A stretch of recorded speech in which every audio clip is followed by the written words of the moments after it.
Y a-t-il toujours une lune? Il existe de nombreux témoignages sur la période où il n'y avait pas de lune dans le ciel, non complètement effacés par les scribes de l'histoire, dans les mythes et les chroniques. Le philosophe et astronome grec Anaxagore de Clazomène a écrit à propos de cette époque au 5e siècle avant Jésus-Christ, quand il n'y avait pas de lune dans le ciel, et la traduction du nom du souverain d'Arcadie, au tournant des 1er, 2e siècle après Jésus-Christ proselno, ce qui signifie sans lune, et il existe de nombreux témoignages similaires. Ainsi, le célèbre contacté Alex Collier des États-Unis estime que la Lune provenait de la constellation de la Petite Ourse, située à 432 années-lumière de la Terre, et servait initialement de moyen de transport aux reptiliens, hybrides humains et premiers ancêtres de l'humanité arrivés sur Terre. Il existe de nombreuses théories différentes, mais comment la Lune, l'objet le plus inexploré du système solaire, était réellement apparue?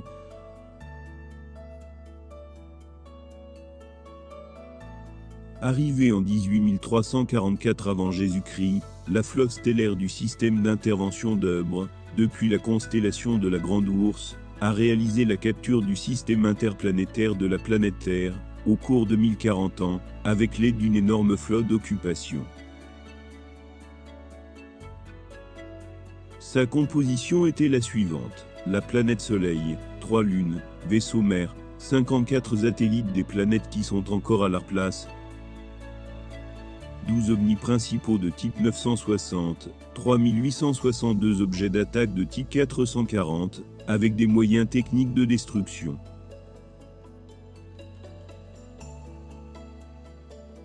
Après l'autodétonation de la planète Phaéton, 2 lunes ont été détruites, dont l'une s'est brisée en petits fragments, et est devenue les anneaux de Saturne, et la deuxième lune a été détruite en seulement 3 parties, dont l'une a frappé la Terre dans la zone de la fosse des Mariannes. Cette catastrophe est devenue la cause du début de l'effondrement de la planète Terre, mais vous pouvez en apprendre davantage à partir de nos vidéos précédentes sous le titre général « Le début ou les pyramides ».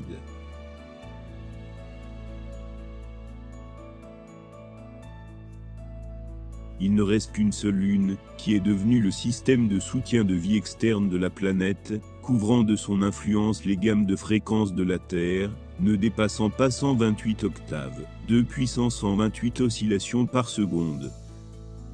Une octave est une puissance de 2. C'est depuis la Lune que provenaient les blocs informationnels de la plupart des biostructures, alors incarnées sur notre planète. Ainsi, les informations du contacté américain Alex Collier sur la Lune sont en partie vraies, mais seulement en partie. Les informations sur la Lune que nous utilisons ont été obtenues par le scientifique russe, professeur de physique, Alexandre Mikhailovitch Katibov lors de ses contacts bilatéraux avec l'esprit planétaire de la Terre dans les années 1990.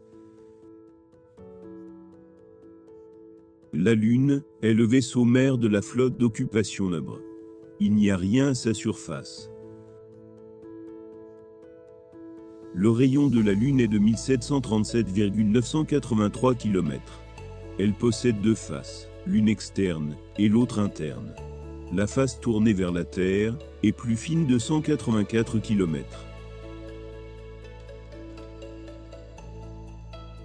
Personne n'a jamais marché sur la Lune. Tous les discours selon lesquels l'homme a marché sur la Lune sont sans fondement. L'homme n'y était pas et ne peut pas s'y trouver sous sa forme physique. L'alunissage des Américains est un film tourné sur Terre.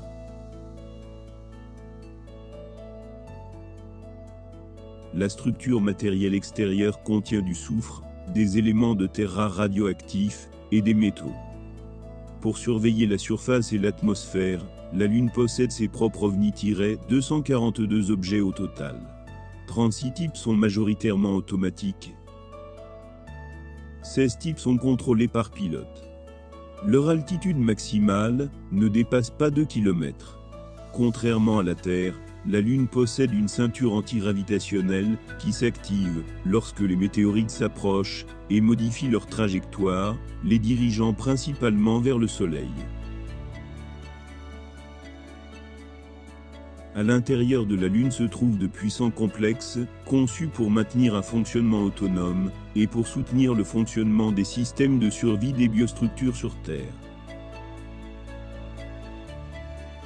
À l'intérieur de la Lune, il y a 4 complexes de gestion, comprenant plusieurs pyramides, ayant une géométrie à la fois variable et fixe. La Lune est le générateur du programme terrestre. Le générateur du programme lunaire utilise des collisionneurs de cadence terrestre, des grilles énergétiques créées sur Terre, le calendrier métonique et le système d'unités métriques ALOC, des données provenant des archives des satellites planétaires, obtenues par le complexe 555 sur Terre, des données provenant des systèmes de contrôle pour la correction du programme. Le contrôle et la synchronisation du temps sont effectués par le complexe de Stonehenge à l'aide de données reçues de la Lune. L'anneau lumineux autour de la source lumineuse est particulièrement intéressant. Le halo lunaire est un reflet visuel de l'activation maximale de tous les complexes lunaires et de la libération de la prochaine partie des programmes sur Terre. La surface de la Lune ne reflète rien. La luminosité de la Lune est déterminée par le fonctionnement de ses systèmes de gestion et la superposition des fréquences de fonctionnement générées par la Lune et le Soleil, ainsi que par la position du tube de communication avec la Terre. Tout le personnel de service se trouvait à l'intérieur de la Lune. Les êtres lunaires étaient des représentants de la civilisation Ubre. Ils exerçaient leurs fonctions sur la Lune sans avoir de corps matériel, c'est-à-dire dans l'état immatériel de leur cerveau. Il n'y a actuellement personne à l'intérieur de la Lune.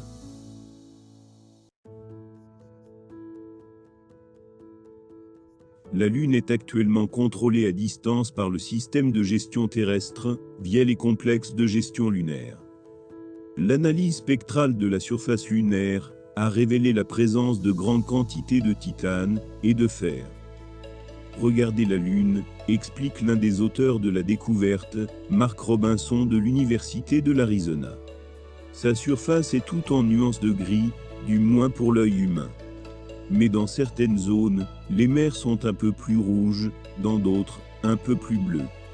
Bien que très subtiles, ces nuances de couleurs sont associées à des caractéristiques importantes de la composition chimique et de l'évolution de la surface lunaire. Ce sont des signes de la présence de grandes quantités de titane et de fer, des signes de maturité de la roche lunaire et bien sûr, de l'origine artificielle de la Lune. Pour en savoir plus, lisez la monographie de Fyodor Skrudnev, Reconstruction de la réalité sur son site officiel. N'hésitez pas à poser vos questions dans les commentaires.